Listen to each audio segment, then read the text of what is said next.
were in that state of building legacy and evolving, and we were learning how to share it.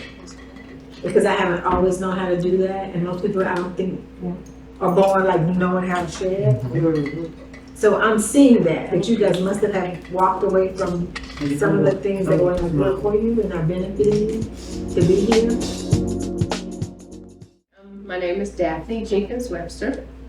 I was born in Fairdale, Louisiana, but I grew up in Baton Rouge, Louisiana. I currently am a resident of Zachary. I went to study university, graduated in nursing, and I am now currently a psychiatric mental health nurse practitioner. I got my degree at the University of South Alabama. So I'm currently a provider here in West Baton Rouge community. I also have a nonprofit organization called Reflection of the Greenleaf, where we advocate on behalf of those that have a mental health disorder, that live with mental illness, and we create avenues for them to be able to talk about their mental illness. Right now, we are actually at EBR Parish Prison, where we're implementing a pilot art therapy program for the female population that has a dual diagnosis of mental illness and substance abuse. And so we cater to that community, to that environment. And also I deal with a lot of mental illness across the lifespan, from children to the elderly population, from trauma victims to intellectual disability, ADHD, autism, bipolar, schizophrenia. Danita, what has the impact been in your life? Everything, abandoning, having to be the one. Since I was 15, and I'm still doing it right now. I'm still carrying the family right now from 15 years old. Wow. So I had to stop going to school, and when I was in school, I was an honorary student. I had to stop going to school because I was told if I leave the house, don't come back, because I had to be there to babysit. Come on. So it's a lot. My mom was on drugs, and it was 7 of us. I'm the second oldest, but I say I'm the oldest, and she was just born first, because she act just like the baby, because she had been on drugs with my mom for a long time too. But when I had my second daughter, my second daughter died. She was born with trisomy 18, and she only lived 6.5 weeks. So I had another daughter, and when I had her, my sister saw her and changed her life. She just gave the drugs up. And right now today, she don't want you to tell her no, don't want you to tell her nothing. And both of them still have to come to me. So it's been like, I've been to prison twice. Going on, I just knew I was angry, and I just used to fight and stab people and do so much. And like right now today, I feel like my karma happened to my sister because of how I used to stab people when I fight, and by her getting stabbed 43 times, I feel like it's my fault. No. I feel like it's my fault, and I tell Simone all the time, like, I feel like I should have been there for her because I worked for her in the office, but I was sick. I had the flu when it just happened, and I would say, like, I should have got a sign or something. Like, I feel like I failed her because I wasn't there to protect her. All lost doors need a key. And sometimes when things happen that are tragedies in our life, it is literally that. It's a key to unlock our greatness, what we need, our calling, and our freedom. So today is a safe circle. I'm so happy that all of you guys are here and can be a support of each other. And as you feel and experience today, we're here to support each other. Yeah. We're just not telling our story. We're experiencing what we want as a legacy. So right now, if there's anyone who feels like there's something that you know you can add that would be comforting to Danita, what would it be? Well, yeah. I'm the oldest, and I can relate to what you're saying. My name is Tracy Woodard. Actually one of the justices of the peace is here in the parish, East Bainbridge Parish. Uh, I'm the oldest child, and I went through because my parents were married at 16, and they had me in my mom her early 20s and my dad his late 20s. So I was the one that saw all of the battles of staying together in the marriage for the 10, because back then, in our culture, I'm gonna say in our culture, you wasn't supposed to get a divorce back then in the 60s. It wasn't common. And that's how that went. But they're still together. It's been 50 some years, but I was the one that had to carry the rest of my siblings. Even when they was at work, I can remember at 6 and 7 years old being there with my siblings and having to get up and cook breakfast and dinner and all of that because both of my parents were working. And to this day, my husband was like, "Why you don't like to cook that much?" Because I cooked all of my childhood. My grandparents showed me how to cook certain things, and I had to be there to take care of my sister and my brother. So I understand, and I never really got like you saying, any accolades for it. Nobody never said, "Well, you did this." They just look at me as being a strong person and just want to just And feel like you obligated to it. obligated to it. And then in a certain sense now, with all the transitions that has taken place in our family, I'm the one. I'm the one. I get those calls, and sometimes if a call come late at night, I hesitate to answer it because I already know, especially if it's family and something going on, that they need Tracy to fix. Mm-hmm. So I would And like that to affects share- my household too. Yeah. Yeah. Danita, correct. So I would like for you to share, coming up as a child, you grew up in the household with mom and dad? I don't even know who dad is. I was told that somebody was my dad, but what good did it do for me to know who this brother? But his family, like his mom and his brother, they were there for me. So those were your guardians. You looked No. to his brothers as your male. No, well, he was there for me, like that I was able to go on a weekend or something Okay. like that. But like I never really had a father figure as a child, except for my grandfather, my Okay. grandmother, and my grandfather. So you grew up in a single household with mom and Mhm. your siblings. Mm-hmm. And how many siblings were there? 6, it was 7 of us all together. Okay, and you fall in what? Number 2. You were number 2, and your sister was the oldest. Mm-hmm. And but you, Shakita, not Shakita, I have a sister that's still here that's older than me. okay, she's the Shakita was oldest. number 4. And she's the one who you referenced that she treated like a baby. Yeah. Okay. Yeah, All right. So you said you stopped school. I had to. What grade? 10. In 10th grade. Mhm. Yeah. Okay. And after that, just for survival, you started to. Shoplift, like that was the only way I knew to get what we needed. What do you feel should have happened at that point for you not to return back to that life now that you're an adult? To be honest with you, I never thought about it because I didn't know what love was, so I couldn't say I just needed somebody to love me or whatever, because I got thrown right back out there. It's like nobody cared what I did as long as I babysitted or whatever.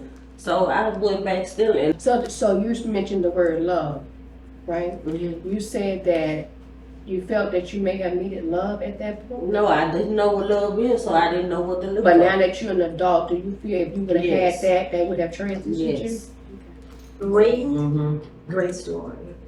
So my takeaway from that is you went from thugging to thriving. That's right. Come on. Yes. Okay. Look at the front.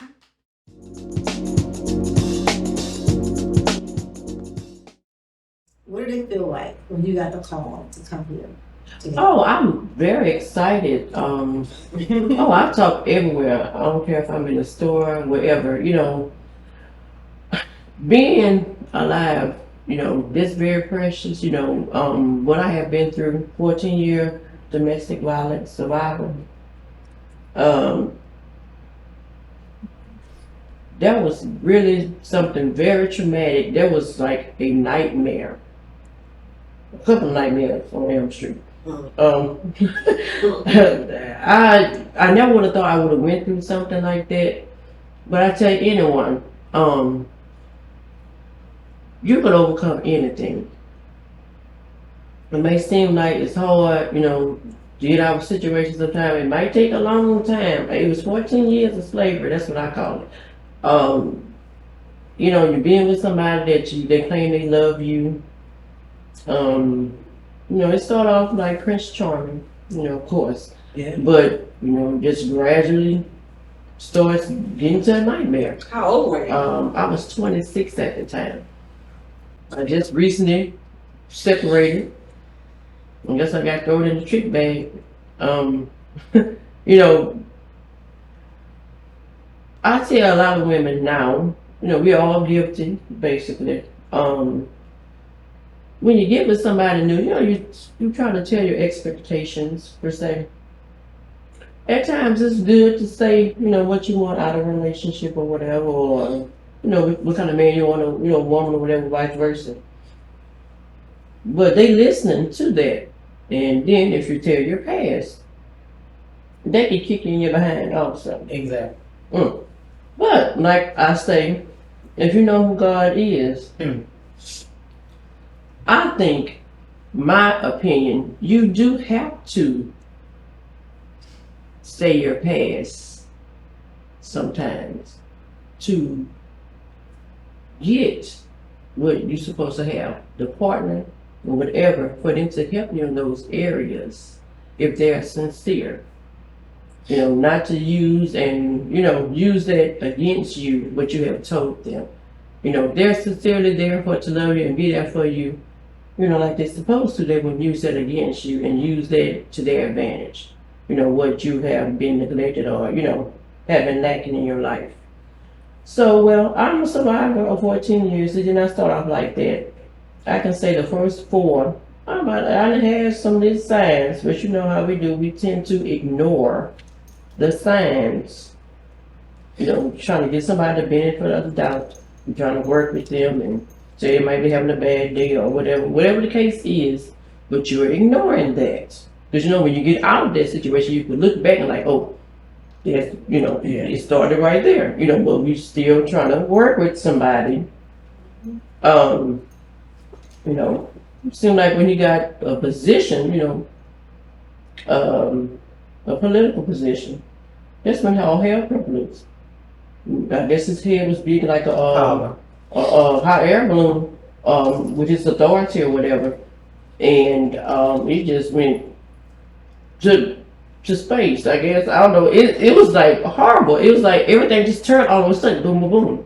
It was there. You just didn't know it. Yeah, like I say, All the time. gradually. Yeah. I don't know. You just didn't know. Well, my story, it seems like I was in a cult. At the beginning, I was fixing to marry my sister. I was still with him I met him from getting out of a separation, and then I ended up divorcing by the time I got with him. I was working, it started gradually changing. He didn't want me to eat from nobody. He didn't want me to go get something to eat, or he'll want to bring me food to eat. He didn't want me to eat from nobody or nothing. So, I was seeing that, just, you kind of think somebody just want to do something for you. They have their only way of doing things for you to act like they care. Like they want to do everything for you and all that stuff. Batteries are deceivers. Yeah, like I say, Prince Charming. You just started off, all nice and doing everything. And they study you. Oh yeah, They most study, definitely. find out what you like, what your weaknesses are. And then on top of that, Then they we talk and say this stuff. So, they're listening to that also. But it started like that, it was nice, but then he started gradually doing everything for me and didn't want anybody else to do nothing.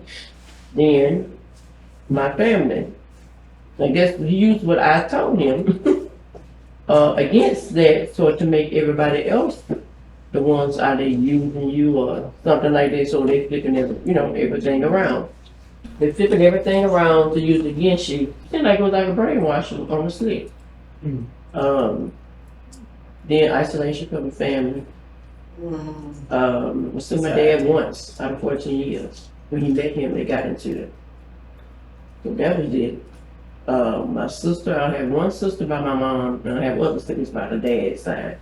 But I was raising my sister, and you know, she put me out of the shop because I know dealing with him, because everything was shaded, like I was like under some kind of control or something, you know.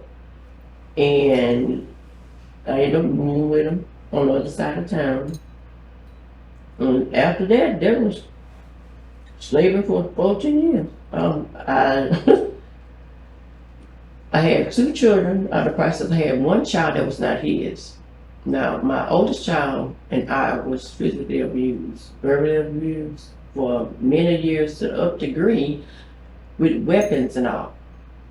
While you were at home Yes, we had with him? Okay. weapons, from guns, extension cords, you know, pipes, all kind of, you know, like the handles of like rakes or whatever. It started as soon as you moved there? No, 4 years. 4 years was, you know, like a real relationship. But when you got that position, it's in like everything, you know, he stopped me from fixing hair. He won't nobody, you know, no influence, you know, with nobody. Complete isolation. Yeah, isolation. I No couldn't even family. talk to Like if they called, if anybody called, He had to be right there. it's like he was on speakerphone and he would tell you what to say. Like he's controlling everything from telephone, finances, what you wear, what you gonna eat, everything. I Even could the courts. I couldn't even jump in the car and like say, oh, me and the kids going to the store. No, that's a no. Even the courts. He Oh, yeah, the courts. court. He kept me from the courts. Yeah, she was his I worked constable. with them as well. Yeah, that's how I met her, Yes, Tracy.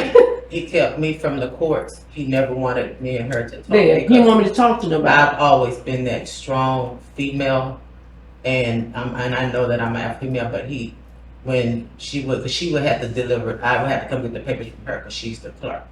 So he would watch on the camera if she would stay at the car too long or whatever to see, and she'll have to mumble stuff to me Yeah. like he having a bad day today. Just go ahead, take the papers, go ahead, go. Wow. In one instance, I saw when she brought me the papers, she had a black eye, and that was the first time I have ever seen. And I was like, what is going on? And the reason why a lot of like the neighbors and stuff wouldn't say anything is because everybody was waiting on her to make her mind up.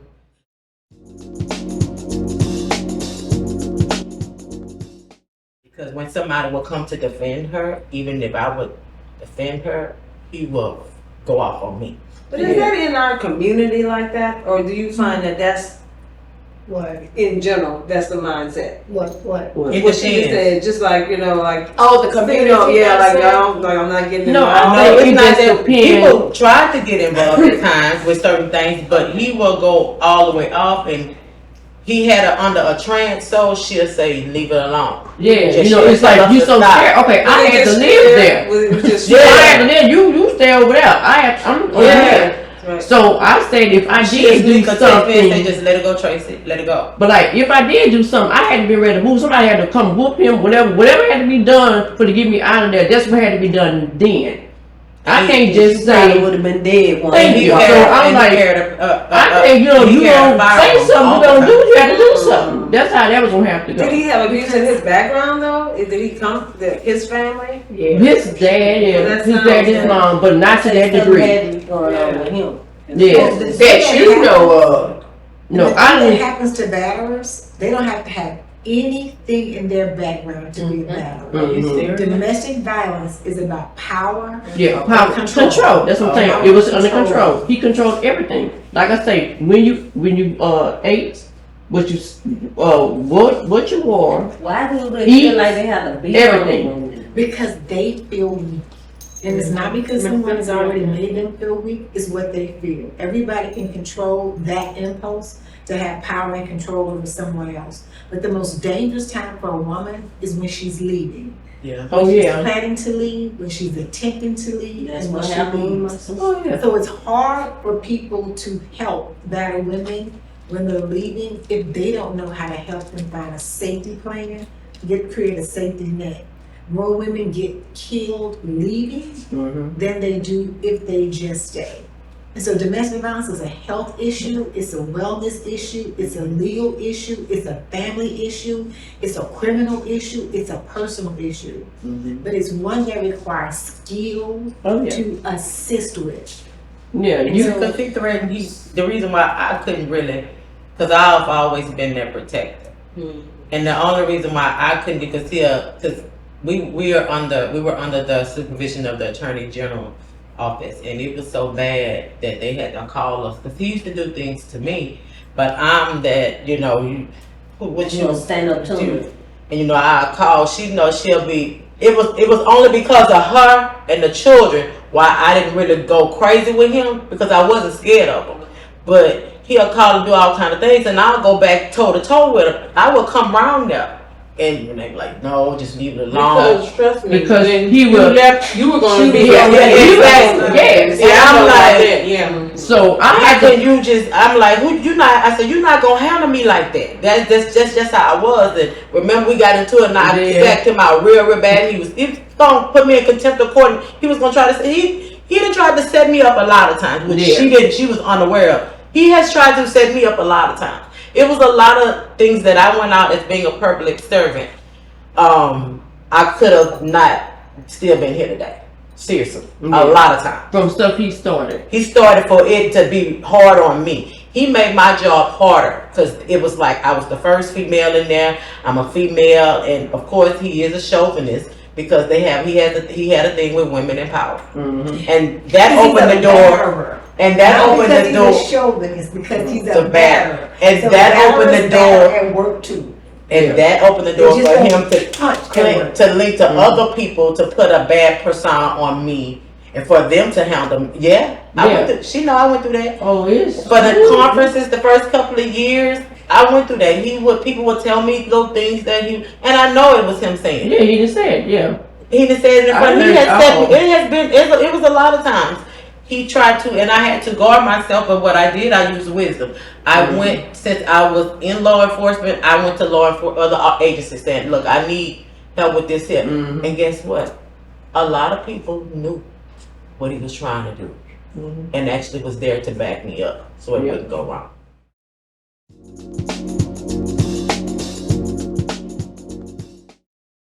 Well, I didn't even have, I didn't have any idea what I had lived through until I started seeing it out in public and reading about it in the newspaper. But for 10 years of my life, I was involved in that. But he wasn't as severe as he was.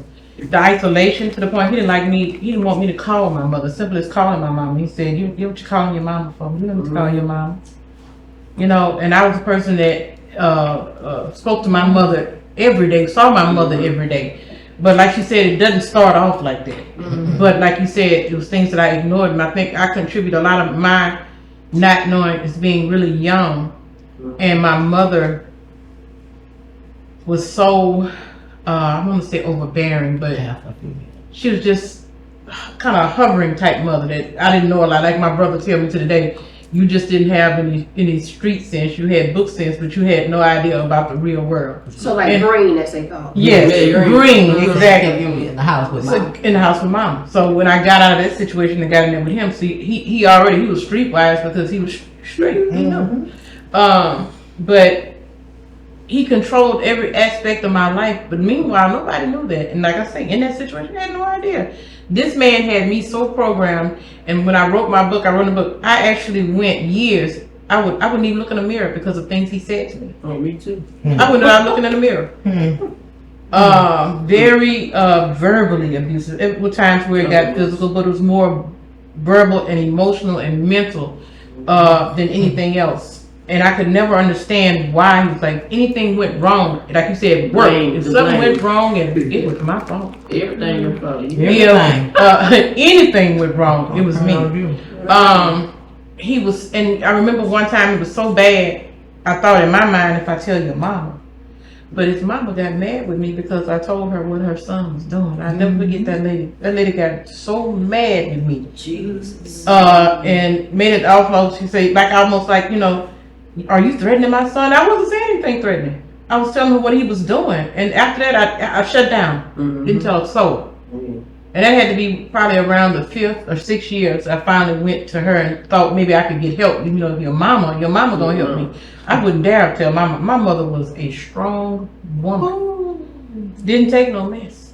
And in my mind, I feel so guilty about that. How could I come from this woman and I'm allowing this to happen to me? Because ain't no way in the world Florida May would have went for that. And I know that for sure. You can ask my daddy that. So is it as women we're just attracted to someone and we just gravitate towards that energy and then we should think them on the because- rest, or is it a I'm gonna tell you what, I know what reason why I ended up with it. But going back to my mother. My mother was so, kept me in. You know, I didn't go anywhere. I was always at home, and even throughout high school, even into college, I wanted to get away from that. And I saw him as an out.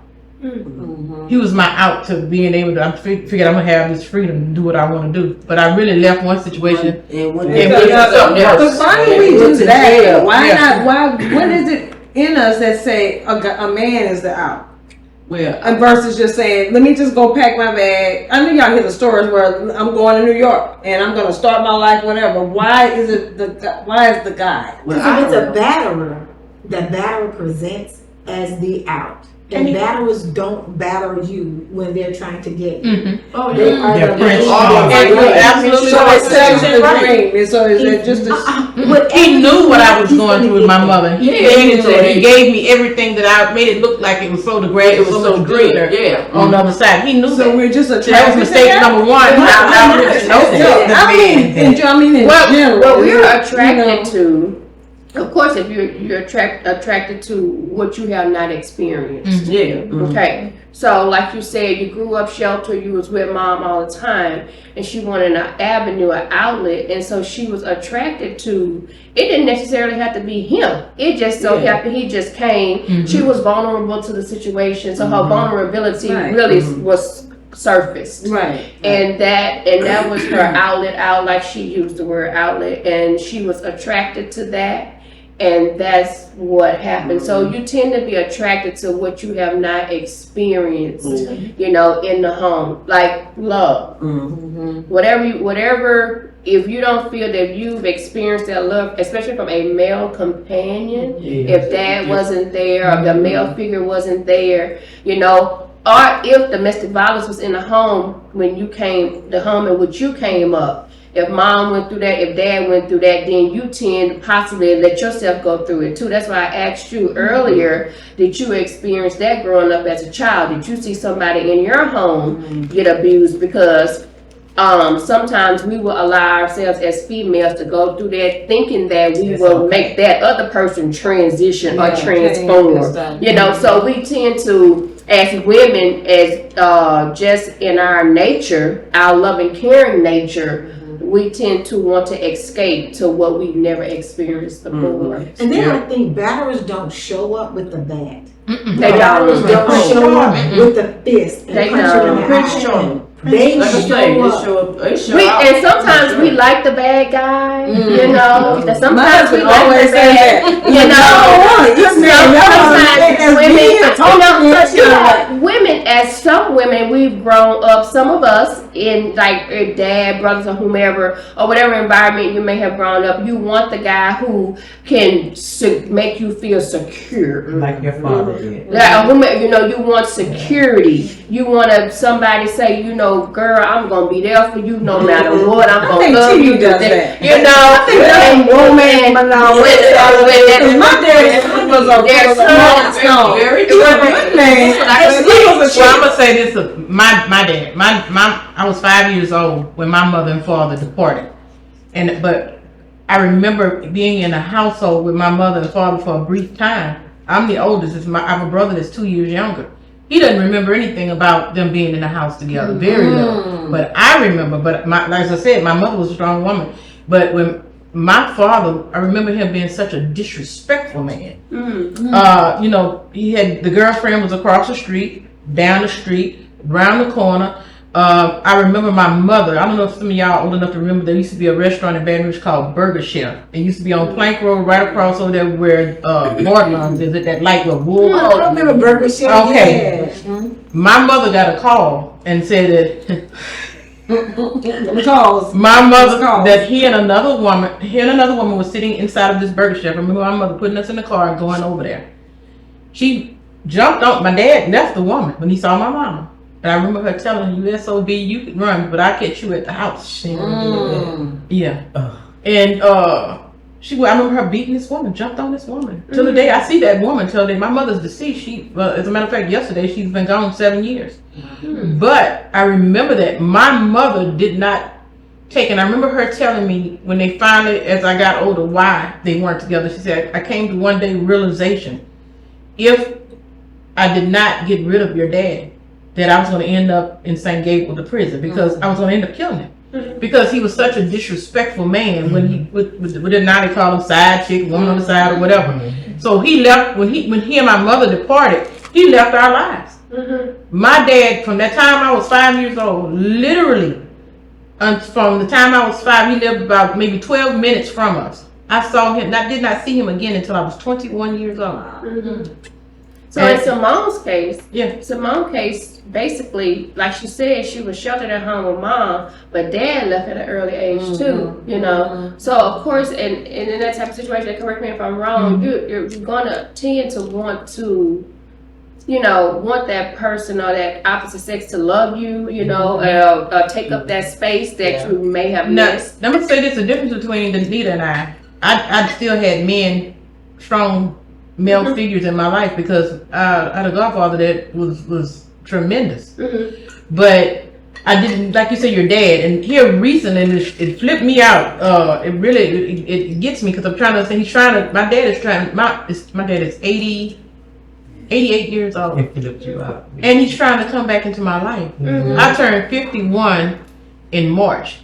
Now he has a set of children. His first wife. His 2 children, they're old enough to be my parents.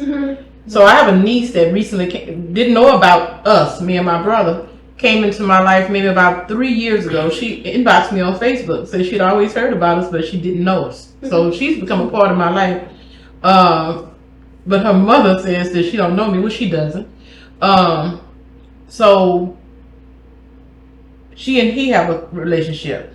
So I know that she told me he asked for my number. He called me on. I didn't even know he knew my birthday. In 51 years, he had never ever called me and told me happy birthday. He called on the phone. I didn't know who he was. She called me. She was So still in shock. did you were you in a position where you were able to open to him? Or No, I was like in shock because so have you opened to him? You called me because you was so in shock. I was because She called. She said, "I'm sitting here." I'm sitting here because I said, "What's wrong?" I'm actually scared to leave the house. So I want to add something here. When I was 23 years old, my only batterer was the person who I loved the most and had shown me the most compassion and love than any man that I'd ever been involved with other than my father and my uncles. Because you supposed to step under. I met his sister. She told me about all of his brokenness. And his brokenness should have said to me, this is going to be a problem for me. But it didn't, because battlers don't show up with the bag.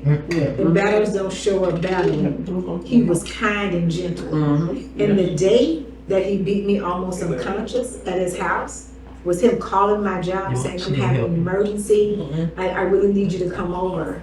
And it was simply because he had seen my pager and saw a number he didn't recognize and called it. And that person happened to be a friend. He didn't take it that way. He didn't talk to me. And for years, I had that beating in my history, that experience in the hospital, and then my father's experience. And I thought that it had something to do with me. It had nothing to do with me. It was all about him. I found out from his family that every woman he'd ever dated, he beat her. He hurt her. And I decided from my experience that I didn't just want to have a story. I wanted to have a life that was empowering, especially around domestic violence. Yes. I went to law school and I decided everything domestic violence that I would learn it. I volunteered at the Battered Women's Shelter. I took calls at the hotline. I always had the Saturday night because I had this religious history and background, and they said you can handle all the phone calls that come in on Saturday night. I had no idea what that meant. They were the preachers' wives at some of the finest churches in Baton Rouge, West, East, all over our territory. So battering can happen to anyone, but it's never our fault. And when I learned that, I became powerful. And I began to be able to help batterers as well as women who had been battered. I don't think of us so much as being battered, but as survivors. My goal was to be able to teach in every arena that domestic violence happens, but it has a solution. I read and saw so much as a prosecutor from women who would go to work and be killed on their jobs, and there's a way to stop that or curb that. And then women who were killed in churches and in workplaces and in malls.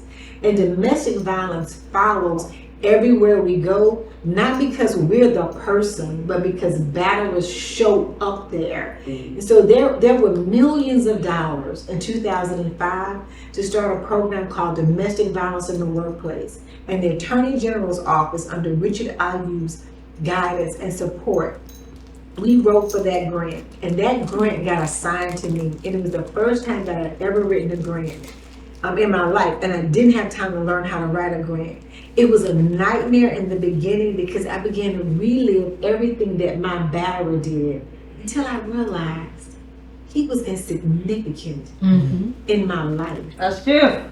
It was the survival that was significant in my life. A, that I made it. B, that I used that story to empower other people. And thirdly, that it taught me not to judge women in any form they show up in, because I don't know what happened at their house before they got here or as a part of their history.